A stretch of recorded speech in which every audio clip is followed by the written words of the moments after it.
Hello students, welcome to my YouTube channel brain wave centre. ये lecture आपका BSc third semester chemistry का start है series, जिसमें हमने यूनिट 1 करा चुका, यूनिट 2, यूनिट 3, यानी कि 3 यूनिट तक आपके कंप्लीट हो गए हैं, जिसके लिए मैंने एक एक वीडियो प्रोवाइड की है। यानी कि जो मैराथन क्लास है आपका, वो मैंने लिया है यूनिट 3 तक। अब यूनिट 4 आपका जो है वो काफ़ी लेंदी है। काफ़ी लेंदी होने के साथ साथ इसमें से काफ़ी सारे मोस्ट इम्पॉर्टेंट क्वेश्चन बनते हैं, जो कि ये लॉन्ग क्वेश्चंस में पूछे जाते हैं। तो मैंने जिसका एक वीडियो अपलोड कर दिया हुआ है कि इसका लॉन्ग क्वेश्चन फर्स्ट वीडियो में एक लॉन्ग क्वेश्चन मैंने करा दिया है। अब मैं इसमें थोड़े से कॉन्सेप्ट हैं कुछ छोटे छोटे, जो कि ये 2 मार्क्स में पूछे जाते हैं एग्ज़ाम में। अगर पूछ लिया जाता है तो आपको कैसे लिखना है। फर्स्ट है क्या आपका, फर्स्ट आपका है बायल्स लॉ। फर्स्ट क्या है आपका,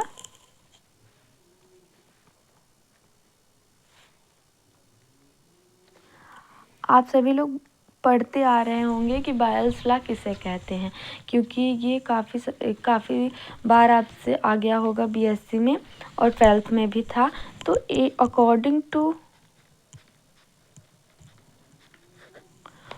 अकॉर्डिंग टू दिस, इसके अनुसार, इस लॉ के अनुसार, eight constant temperature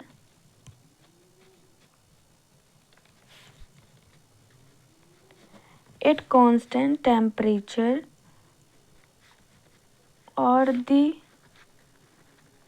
volume of the gas is inversely proportional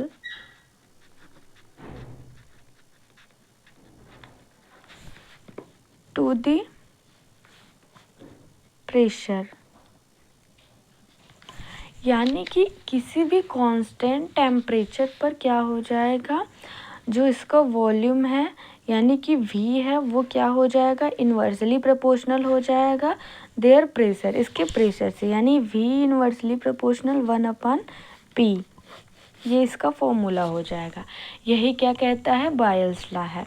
आपका बायल्स लॉ 2 मार्क्स में पूछा जाता है एग्जाम में, तो क्या लिखेंगे, according to this law at constant temperature, किसी कांस्टेंट टेम्परेचर पर are the volume of the gas, gas की जो वॉल्यूम होती है वो इन्वर्सली प्रोपोर्शनल होती है किसके, प्रेशर के। तो ये V inversely proportional to 1/P। I hope clear हो गया हो, एट कांस्टेंट टेम्परेचर। अब सेकेंड जो है आपका वो क्या है, चार्ल्स लॉ। क्या है, चार्ल्स लॉ।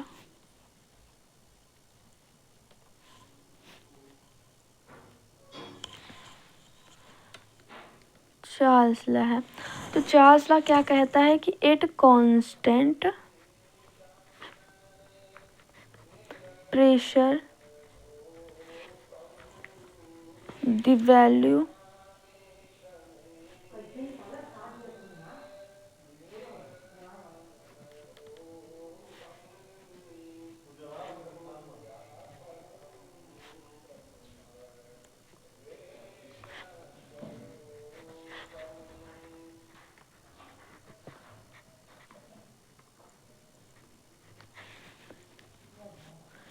देखिए, at constant pressure the volume of the gas is directly proportional to the temperature. यानी कि जो किसी कांस्टेंट प्रेशर पर, इसमें तो क्या था, बायल्स लॉ में क्या था, कांस्टेंट टेम्परेचर था, और चार्ल्स लॉ में क्या है, कांस्टेंट प्रेशर पर जो V होगा वो डायरेक्टली प्रोपोर्शनल होगा T के। यही आपको लर्न करना है, ये भी आपको समझना था यही। और एक और आता है अवोगाड्रो हाइपोथेसिस, तो ये समझ लीजिएगा कि इसमें जो V होता है आपका, वो डायरेक्टली प्रोपोर्शनल होता है N के। N जहाँ पर क्या है आपका, नंबर ऑफ मॉलिक्यूल्स, यानी मॉलिक्यूल्स कितने हैं वो है, V क्या है, वॉल्यूम है। ये आपका था। आई होप कि क्लियर हो गया होगा। ये 2 मार्क्स में एग्ज़ाम में पूछा जाता है, जिसको मैंने लिखा दिया है, आप लोगों को ऐसे ही सेम लिख के आना है एग्ज़ाम में। तो चलिए चलते हैं, आपका एग्ज़ाम में क्वेश्चन क्या आया है, सेकेंड क्वेश्चन क्या है, उस पर हम बात करते हैं। हाँ स्टूडेंट्स, ये देखिए राइट, ये आपका जो क्वेश्चन है ये सेकंड क्वेश्चन है जो कि एग्ज़ाम में आया हुआ है। Write short note on average velocity, root mean velocity, square velocity and most probable velocity है। ये 5 मार्क्स में एग्ज़ाम में पूछा गया है, सो काफ़ी मोस्ट इम्पॉर्टेंट है क्योंकि ये सभी average velocity, root mean velocity ये सभी एग्ज़ाम में बार बार पूछे जाते हैं, तो इसको भी लर्न कर लीजिएगा। तो एवरेज वेलोसिटी सबसे पहले देख लेते हैं क्या होता है। Average velocity it is defined is the average of the all velocity of all molecule is called is average velocity represented V. यानी कि इसको हम किस प्रकार से डिफाइन कर सकते हैं कि सभी वेलोसिटीज़ का एवरेज क्या होता है, सभी ये नंबर्स ऑफ मॉलिक्यूल्स के वेलोसिटीज़ का एवरेज ही क्या कहलाता है, एवरेज वेलोसिटी। यानी कि सभी मॉलिक्यूल्स के वेलोसिटीज़ का एवरेज ही एवरेज वेलोसिटी कहलाता है। रिप्रेजेंट किससे करते हैं, v से करते हैं।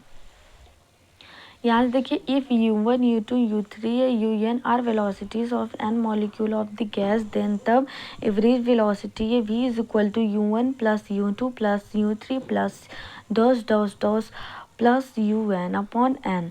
सो v इज इक्वल टू, इसका ये तो एक फॉर्मूला ये भी हो जाएगा एंड ये इसको हम इस प्रकार से भी लिख सकते हैं, v is equal to under root में 8RT upon pi m, where m molecular weight हो जाएगा।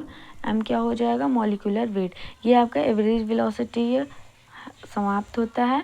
यहाँ से देखते हैं रूट मीन स्क्वायर वेलोसिटी क्या होती है, तो it is defined by the square root of the mean of square of all velocities of the molecules, it is denoted by u और VRMS।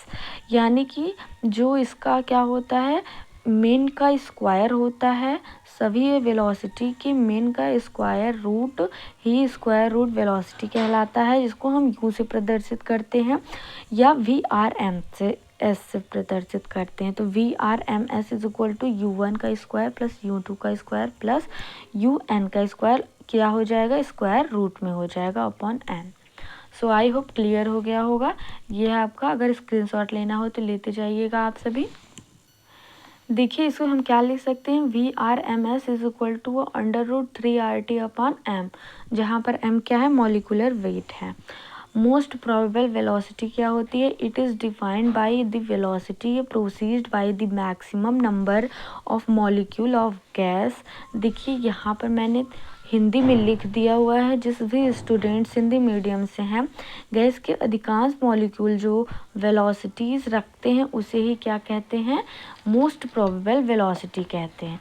यानी कि गैस के जितने जो अधिकांश मॉलिक्यूल, यानी कि जैसे कि कोई भी n नंबर ऑफ मॉलिक्यूल्स हैं हमारे, उसमें से अधिकांश मॉलिक्यूल हमारे क्या रखते हैं, मोस्ट प्रोबेबल वेलोसिटी रखते हैं, तो उसे ही हम क्या कहते हैं, जो वेलोसिटी रखते हैं उसे ही क्या कहते हैं, मोस्ट प्रोबेबल वेलोसिटी। तो u बार